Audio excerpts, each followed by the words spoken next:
monies that have been set aside to address all of these programs that are included in the plan. So again, what I gave you were just highlights of this particular program.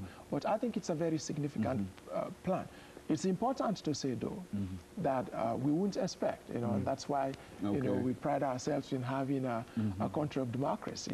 Some people are not going to like the plan because they think it's advocating a single-payer system. That's not necessarily true. This plan provides individuals as well as small firms an opportunity to select, from other insurers, on what you are able to afford in a lot of ways. But the important thing is that the government wants to be there. The government wants to improve efficiency. And when I talked about you remember I mentioned the reserve fund earlier on, that fund is going to be funded through two sources. One is going to be, once we cut out all the pork, all of the inefficiency we had before, all of the monies that have been spent in the healthcare system that are not supposed to be spent in the first place, these monies are going to be used to continue to fund this reserve.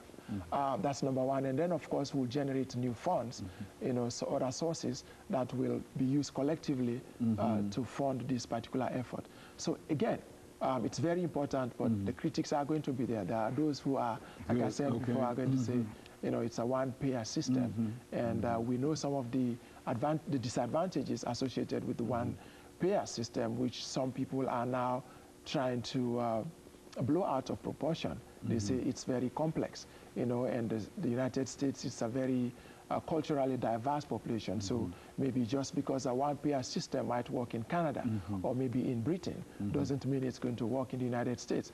There are those who argue that it's going to run down the facilities, because everybody is going to think, oh, it's free for all, and then there's, going to be all of those disadvantages. So we have to think about all of that. But in all of your work in public health, do you believe that this is a very, very efficient kind of plan in terms of trying to meet the needs that we have dealing with health in the United States? I think, as the plan itself says, this is an improvement on what we had before. That's right. So the point here is we are not looking at something that is going to be a total panacea to the problem, but we are looking at something. If you